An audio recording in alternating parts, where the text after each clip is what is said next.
This hour of the Alan Autry Show is sponsored by Sinlong, the most realistic artificial grass in the Central Valley. From NFL quarterback to Hollywood to the mayor's office and now behind the mic at KXEX, this is the Alan Autry Show. No retreat. And so, my fellow Americans, ask not what your country can do for you. Ask what you can do for your country. Mr. Gorbachev, tear down this wall. What the hell's going on out here? Everybody grabbing out there. Nobody. That the only thing we have to fear is fear itself. Today, I consider myself the luckiest man on the face of the earth. I'm not fearing any man. Mine eyes have seen the glory of the coming of the Lord. So 5 seconds left in the game. Do you believe in miracles? Yes! Unbelievable. Free at last! Free at last! Thank God Almighty! We are free. You're listening to the Alan Autry Show on the best talk in town. Talk Radio 1550 KXEX. And welcome to Alan Autry No Retreat. It's Big Monday, and would somebody please pinch me? I got to be living a dream here. All the stuff going on, and you get my age, which is up there. Up there, you say I was pushing 70, now I'm dragging it.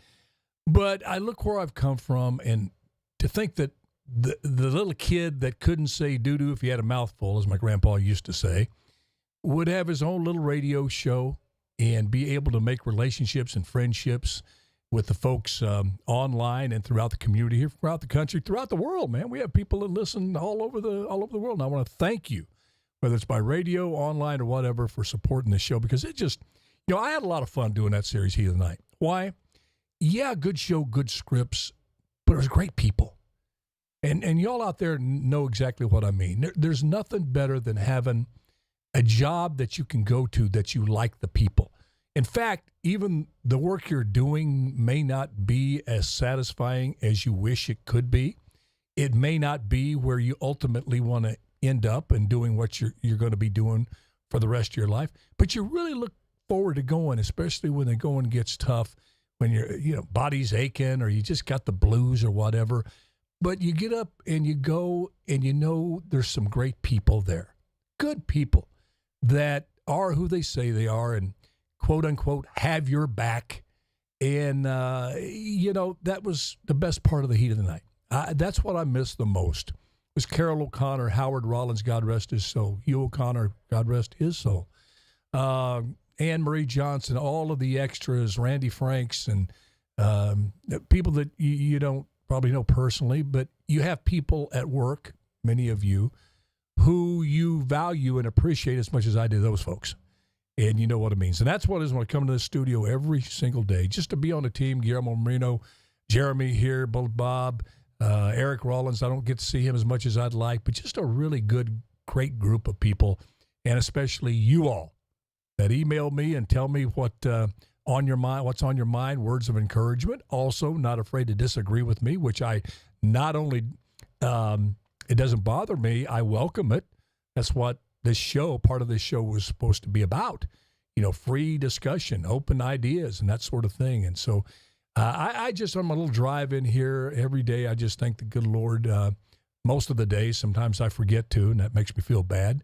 But I'm going to say it right now. Thank you, Lord, for letting me have this hour with y'all that's listening out there. Appreciate you and love you so much. So with that, let's look at some of the news breaking out. I don't know if you heard, but Tim Scott has dropped out of his presidential bid. And I just want to say to Tim Scott, I don't know if let's ever get back to him, although I have a lot of friends is he from Georgia or South Carolina, Jeremy? I think he's South Carolina.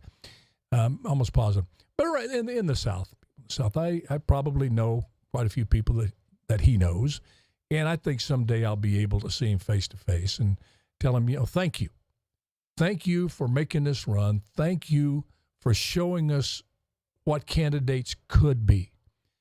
If he was a little bit better known, if he would have been a little bit more better financed, I think Tim Scott would have made, in the circumstances with Trump, things being done to Trump by the left, the court system, the machine, if you will, I don't think anybody was going to beat him. And that's where you're seeing these polls just rise. You're seeing a lot of Democrats, conservative Democrats, saying, listen, I don't like the guy's tweets. I don't like the way the guy carries himself. He's profane, this and that. But this is too much, what they're doing to this guy. 91 bogus counts. You got to really have some audacity and the temerity to have 90-something bogus accounts, 91, that really you wouldn't hang on anybody else. You wouldn't deem any of them worthy, even the documents.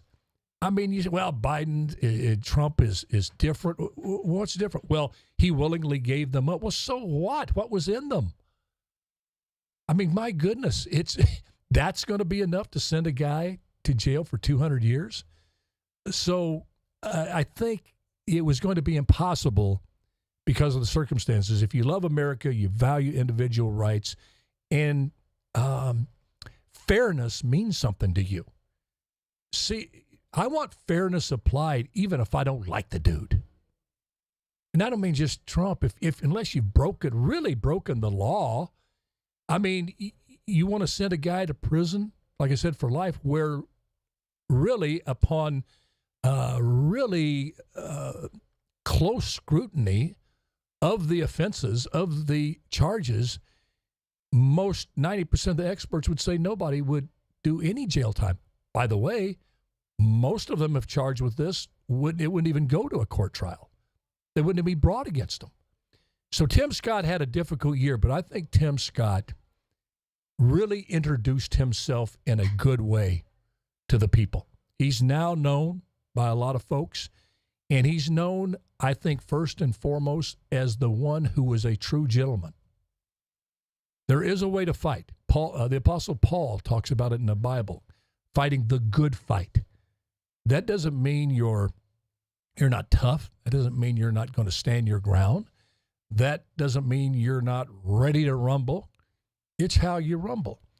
And I use this analogy a lot. I've used it on this show, but not in a while. But I think it's really applicable to the political world.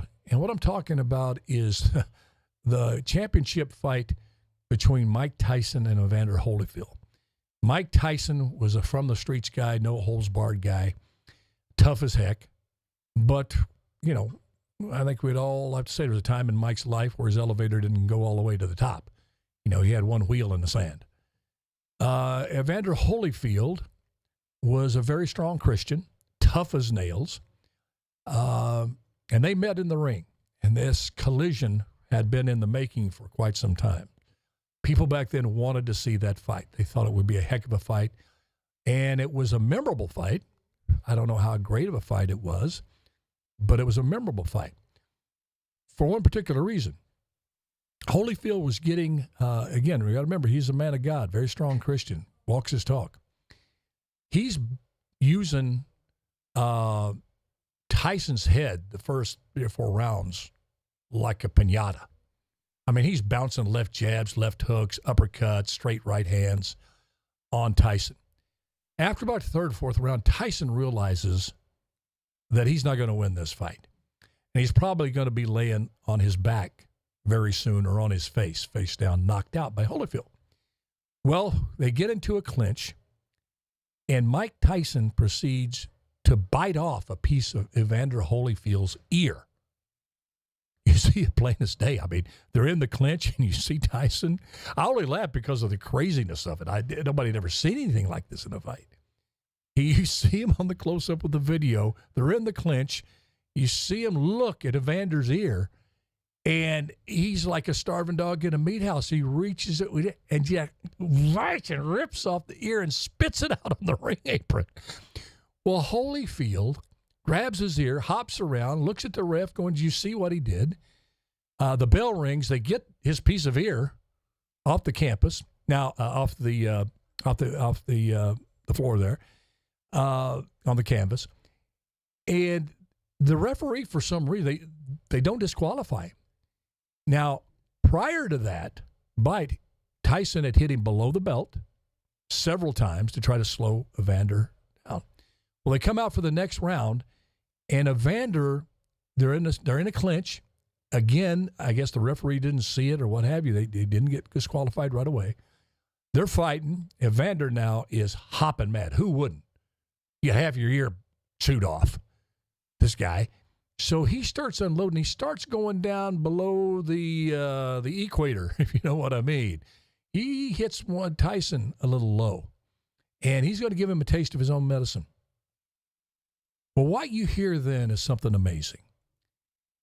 You hear Evander's corner, and I forget his trainer's name, but he was a strong man of God. He was a mentor, not only a trainer for Evander. And you hear this man's voice. I'm going to Google afterward. I wish I would have put it on my notes. I got all these notes in front of me, of which I'll never use. He yells into the ring this: remember who you are. Remember who you are. So Evander heard him, and you can see him react in the ring. Now, he didn't stop punching Tyson. He was going to fight the good fight. He proceeded to within the rules where Tyson would just hit him anywhere and everywhere and bite off his ear. Rules meant nothing. Playing by the rules meant nothing. It was win at all costs. Holyfield said, I'm going to beat the dickens out of you within the rules. I'm going to hit you. I'm going to put knots on your head faster than you can rub them. And he proceeded to beat the living daylights out of Tyson within the rules. Okay? He kept his dignity. He didn't do what was happening to him. He won that fight. Hands down. I think, if I remember correctly, either the referee stopped the fight because Holyfield was beating him so much, or he finally disqualified Tyson. But Tyson said later on, seems to be two Tysons. He kind of saw the light, got on some medication, and is very truthful now by all accounts when you listen to him talk. He said, yeah, I wanted out. I want him to disqualify me. I knew I was going to get beat. So you see two fighters fighting a fight. Evander Holyfield, half an ear bit off, but he had principles. He had values. He fought within the rules, and he won.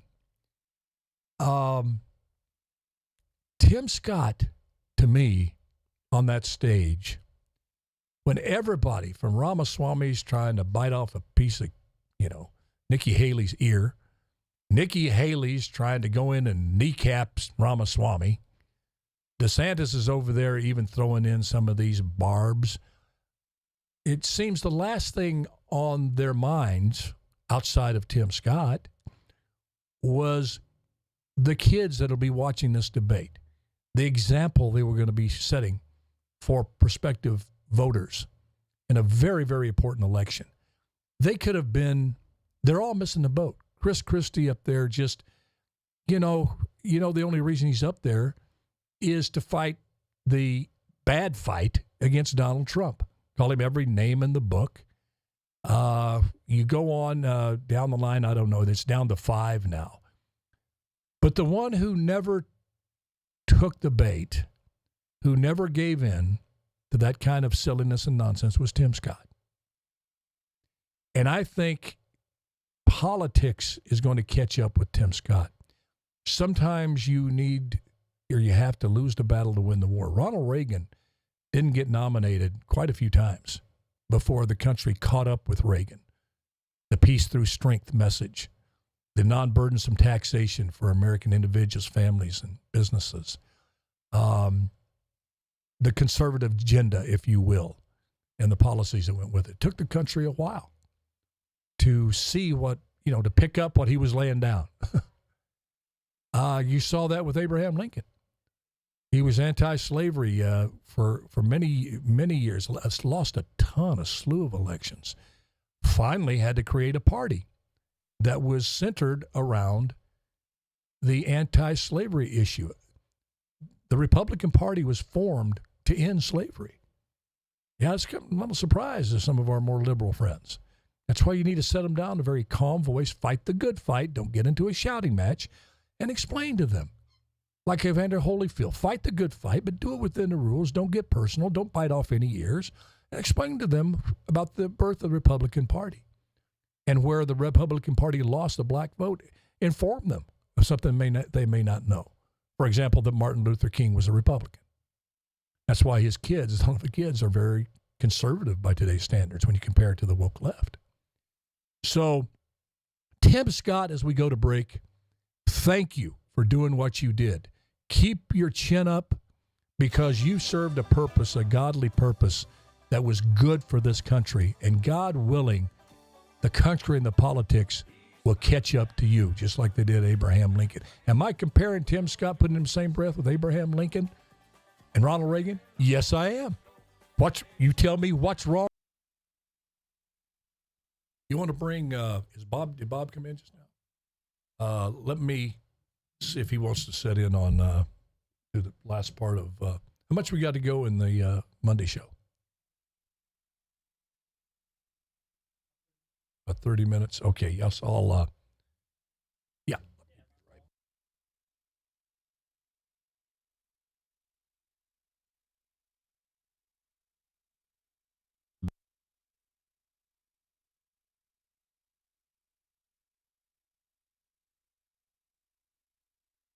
This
Clint, and I'm happy to be joined by Bullet Bob Leone here in the second segment. Welcome, Bobby.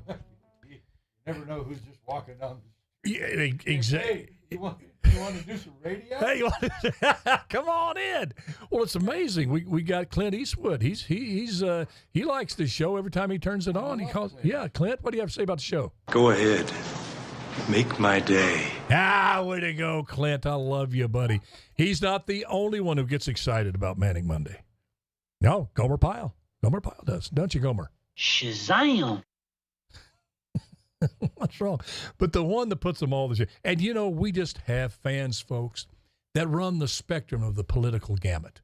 From the farthest left to the farthest right and everything in the middle. From the river to the sea. We have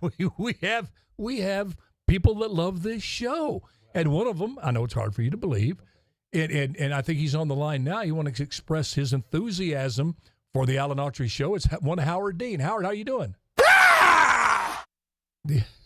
Telling you,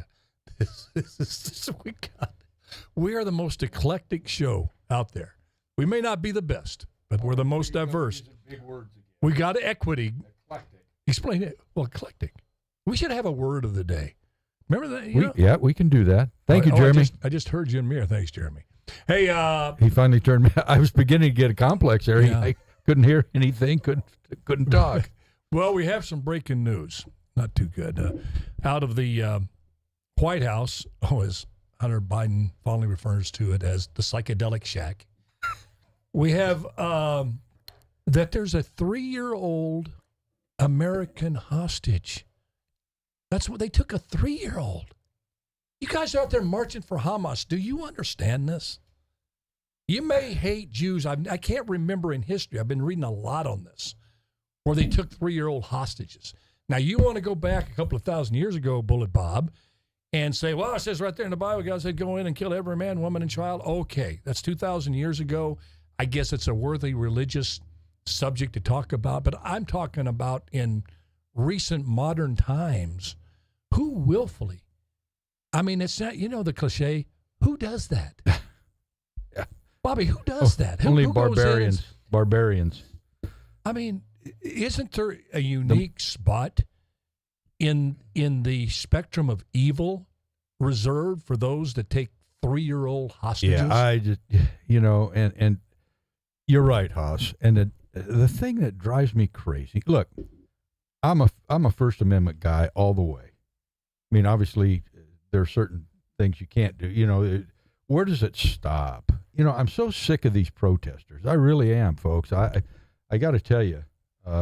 When you hear stuff, and when you hear stuff like that, and the longer this goes on, the more we hear. Yeah.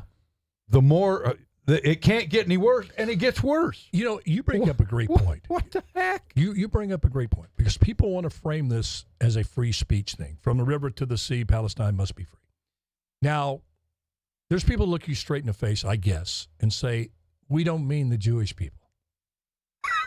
Yeah, well, you can't move a landmass into the sea. I mean, unless there's a big, climate change keeps happening, the ocean rises, and then it's ridiculous. And to the Jewish people, from the river to the sea, clearly translated, that means the final solution. Not a good thing. No, it's the final solution. Right. Hitler's final solution. Yep. From the river to the sea. That's how that's processed.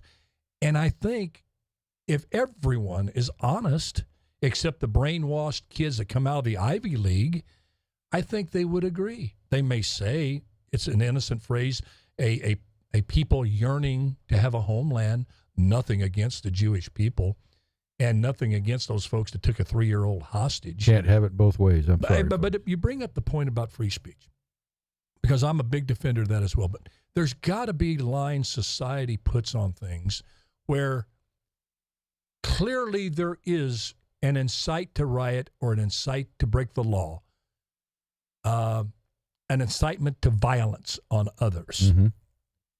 And you as a society, you got to be careful, that you determine that correctly, right? And say, okay, because there's a law inciting a riot. You can't do that. Yep. You can't encourage somebody to kill somebody. That's accessory to the crime. It's just, you want somebody murdered, and you meet somebody clandestinely, and you get them, and they go murder that person. What you said to that person contributed. What in this issue? If somebody is encouraging with their rhetoric, if somebody, all right, just put it blatantly, they're out having a rally and they say, freedom fighters in Hamas, go kidnap 3-year-old Jewish children. Can you say that's not allowed? You're going to have to stop that. You're going to have you're going to face consequences for that, and not be a betrayer of the First Amendment. Well, I don't know. Well, you have to set some type of parameters. I mean, let's break it down to its basic form. When you get down to free speech, can't yell fire in a crowded theater. I mean, that's basic. Exactly right. It's free speech, but there are some things, as you say, that society has to set limits on, and say, hey, yeah, we allow free speech, but you can't do that if it means inciting threats. I mean, you can still do it, obviously, but there have to be some parameters on this thing, so that you don't start going down that slippery slope. And I'm going to ask the question. It's going to get me in trouble, because I'm going to mention it. I'm going to talk about it, and I want you go to the level of comfort that you have on discussing this. Because I'm going to talk about January 6th in terms of proportionality and the punishment fitting the crime. There were congressmen, many of them, and senators, and people in the media that said January 6th was a violent insurrection. They were terrorists, okay, and should be treated like violent, anti-American insurrection terrorists. Okay, you take that concept of what happened on January 6th, where people broke into a Capitol, should not have been there. Yep. By the way, there was only one person killed. It was Ashley Babbitt, who was one of the so-called insurrectionists. When a cop U.S. Air Force veteran, by right, the way. And a cop fired blindly through a window and killed her. Okay, I don't think anybody has been sent to jail, although I support the ones that organize this going to jail, you bet. But to this day, I have not heard that one was given time because of carrying weapons and the use of weapons. There was something about a fire extinguisher that was proven bogus. So no weapons found, not an armed insurrection. You broke into the Capitol because you're PO'd. You thought an election was rigged, which, hey, Joe Biden won. You want me to say it? Joe Biden won. Got a new nickname for him, the Nowhere Man. The Nowhere Man won, okay? I'll say it, but preface it before what I'm going to say right now. But and so I caution people about using the word terrorist. They've used it over and over and over. Call them domestic terrorists. Okay, you have that image of your mind of all of those middle-class white people doing stupid stuff. Going in there, the Viking guy, all of that, I'm with you. It is horrible. Juxtapose those images in your mind with what you saw with the tapes, the video that Hamas themselves took of the carnage on those 1,200 Israelis and Americans and people from other countries, and taking a 3-year-old hostage, chopping off the heads of little kids, raping women, taking 250 of them with you, and tell me that they're the same. Who's the terrorist? Who's the terrorist in this picture? Yeah. It's not. And you have, according to Joe Biden. And you have somebody saying, go peacefully and patriotically, make your voice heard. Okay? Just listen to that audioly. And then listen to the leader of Hamas saying, we will not be satisfied. This war will not end till Israel is wiped off the face of the earth. And pretty much every Jew is hunted down like a Nazi war criminal and done away with. Which words are going to incite violence more? Well, peaceful and patriotically make your voices heard, or this Hamas leader and Rashida Tlaib from the river to the sea. I'm done with her. I was done with her from day one. Yeah. But that kind of well, there's a perfect example. What ramifications is she going to suffer for saying what she said? My You know, point she was exactly. censured by Congress. That was like getting swats from Boyd Cole. Remember when we got swats from Boyd Cole? Folks, that He was really didn't want to do That was it. our sixth grade teacher, and he loved Bobby and Great I. man. He loved us, and we had a tendency to have a little fun in class. You know, we were catty chatties or whatever, chatty caddies. Chatty. But he finally got enough of it, so we got swats back. We got swats back in those days. He was a World War II guy. Yep. Yeah, And he was a B-17 gunner, tail gunner. Oh my God, a World War II hero. Yep. Soft, That I didn't even know about till years and years later. but the softest heart. I would have never played sports ever again if he wouldn't have put me on the basketball team in sixth grade. Yep. We had a great team. I'd been cut from every other team. But anyway, Bob and I, we got swats from him. He's going to give us swats. And he gets there, and you could tell he did not want to do this. I have been hit harder when I've grabbed a bird feather and tickled my cheeks with it than he hit us with that paddle. It was, and you didn't want to laugh. You felt almost like, get it out, Mr. Cole. I mean, at least give us one we could remember. Well, you know, I mean, that's what Rashida. Not to veer too far off into our, because us old guys. I can go do there that. too. I can go to Boyd real easy. Let's have a whole show about high school memories and grammar school memories. I'm all for that. Well, but I mean, it was just equivalent of Rashida Tlaib, a censure. How do you say that censure. word, by the way? Censure. I thought it was sincere. Sincere. Well, if you want to put the French Well, accent on the last syllable, you can. Nah, it's like naivety, and no, it's naivete. I was corrected by a guy. Naivete. No, it's correct pronunciation. It's naivete. Yeah. I used to call it naivety. Well, you were born in Louisiana. I want to be correct. You were born in Louisiana, which means you should be able to pronounce French word, but you left there when you were, what, 2? Hey, there in the swamp, we learned how to do our English, yeah. You better believe it, soldier. In my Cajun. No, but my stupid point, well, it's not a stupid point, but I explained it stupidly. She did, what is a censor? You know, come stand in the corner. Don't do that anymore. That's bad. And then you have people saying that they shouldn't have been censored. Guillermo, my good friend, smarter than I'll ever be. More intelligence than his pinky. I got my whole big buffalo head. And he says he shouldn't have been censored. Yeah, if you just keep bringing, if that is wrong. She knew what from the river to the sea meant to the Jewish people. That's like coming up and using the N-word and saying, well, the rappers use it.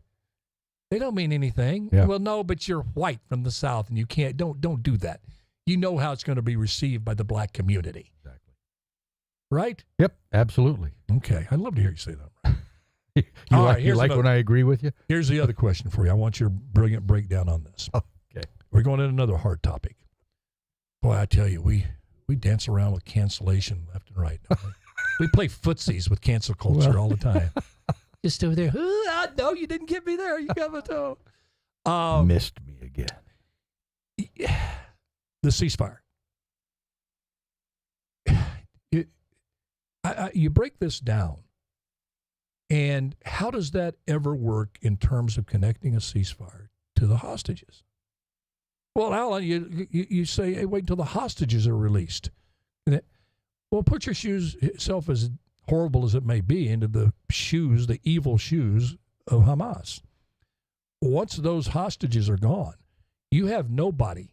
You have no leverage except world opinion, and you're trying to, heat that up as much as you can, generate as much hate so people forget about October 7th, and they just concentrate on what's happening at the hospitals. And we want to talk about that. But is there, how does that stop Israel from its total commitment? They've made it crystal clear.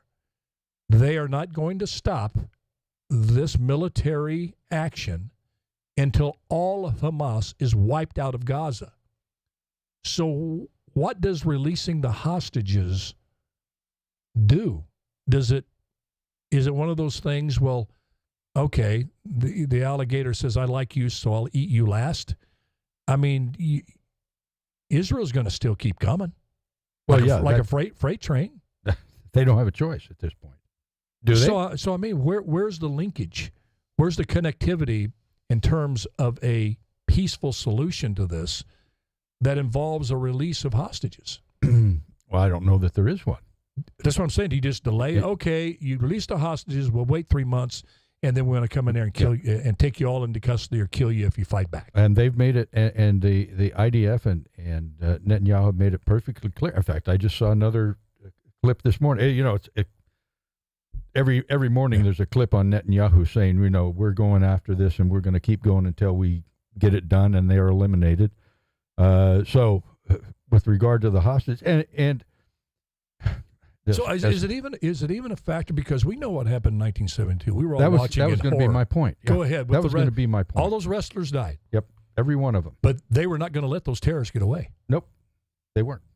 And Israel flat said that. Yep, and unfortunately, there was those wrestlers all were killed. And I hate to even think about it, but there's really nothing stopping Hamas from doing that right now. What would stop? Why, again, like you say, what leverage do they have at this point? So they've got the hostages, and Israel has to continue doing what they're doing.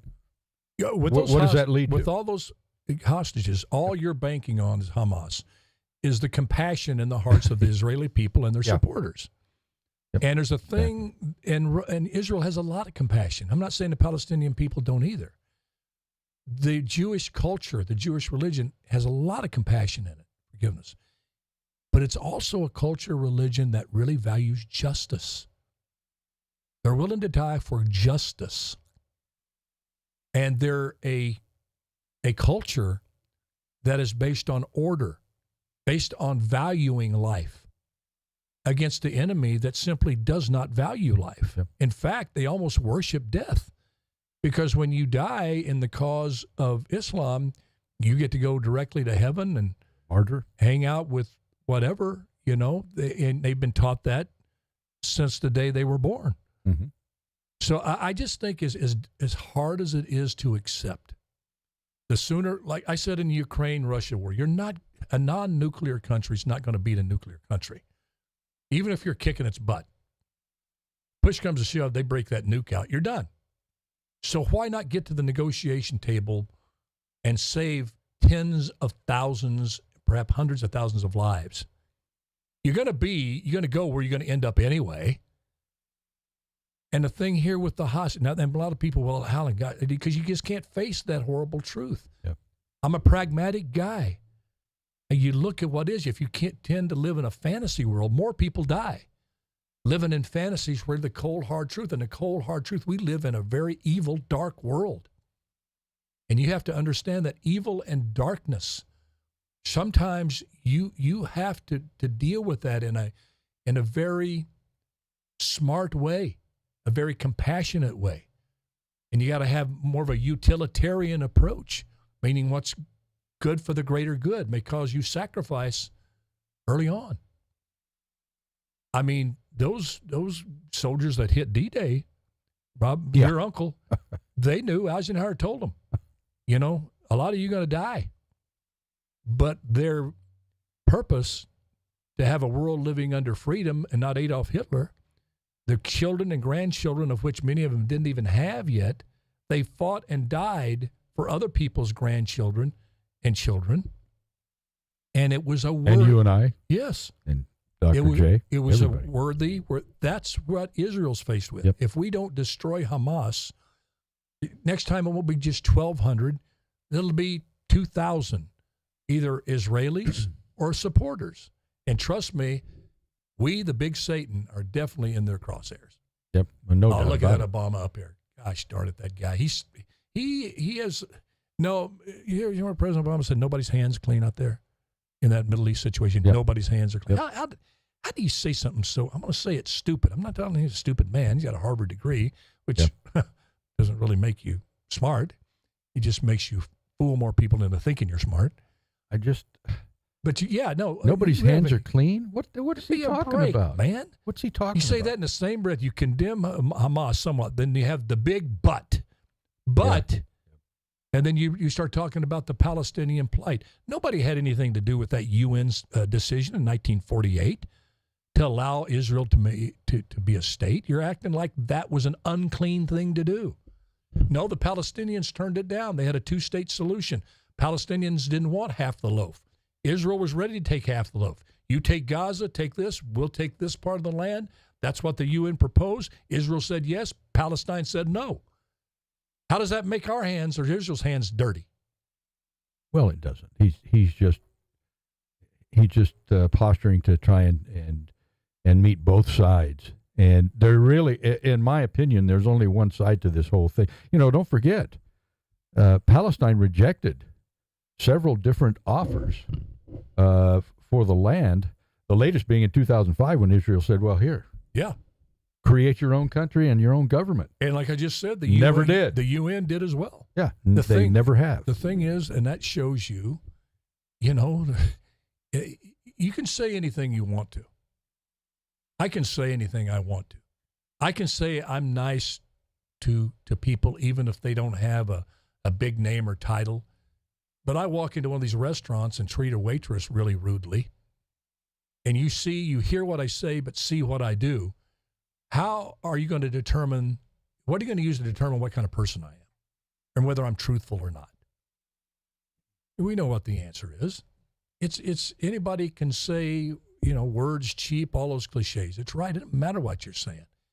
You got these mullahs saying, well, but there's, when your words are backed up by your actions, like when you have these Ayatollahs and the people, Hezbollah, and you have Hamas, and you have the Houthis in Yemen saying, we are not going to have a day's rest until Israel is wiped off the face of the earth. You might want to believe them. Well, because why? Their actions match that. Yep. They speak the truth in a lot of those things. And what do you think? What do you think about today or yesterday? The UN condemned Israel for their actions. What's new? When's the last time Israel has been on the winning side of a UN vote? But they're controlled by China and Russia. Who cares about the UN? Do we need to care about the UN? I mean, we could do a whole show on that, I guess. Do we need to care about the UN? It's like the old League of Nations. Remember the League of Nations back in the early 1900s? But they started out good. Well, I think the intention was always there. They held the Nazis accountable with these things. The intention was always there. Yeah. What do they do at this point? You got a bunch of guys that sit around with little earphones in their ears so they can understand the language of whomever is speaking. And it's just what do they accomplish? And it's like they play damn Yankees, whatever Nothing. Lola wants, Lola gets. Yeah, whatever China wants, China gets. Whatever Russia wants, Russia gets. They control the UN. The UN's so impotent. Of course they don't have control over anything. Of course they're going to condemn Israel. And do you think really Israel cares? I mean, and they might care, but this ethnicity, this religion, inexplicably has taken the wrath of the world and the injustice of the world for hundreds, thousands of years. Thousands of years, yeah. Back to biblical times and before. Can you blame Israel going, well, you got condemned by the world? And a Jewish individual say, well, what's the world ever done for us? You gave us a state, thank you. A little tiny state, 6.2 million Jews killed by Hitler. And New York Times, you knew this was happening, and you wrote articles sympathetic to Hitler. I mean, anti-Semitism was all over our own country. Oh, yeah. What changed it was the images there at Auschwitz with all those bodies. People were denying it. You talk about election deniers. There was Holocaust. That didn't happen. Until Eisenhower went there and they opened up the gas chambers and went into the camps and saw all this carnage. Yep. Do you know the plan was to kill 11 million Jews? The final solution? Well, they would have. Yeah. If they got 6.2. 6.2 million. Half of them. Well, on that cheery note, this is Alan Autry, Bullet Bob Leone, signing off on Manic Monday. Stay around tomorrow because Taco Tuesday coming. You don't want to miss that. Because, right around the corner. Because you don't want to miss Chewy. Chewy is just waiting right now with bated breath. God bless. Love you. Just do your best. Let God do the rest. Love y'all. Bye-bye now. Who cares about the clouds if we're together?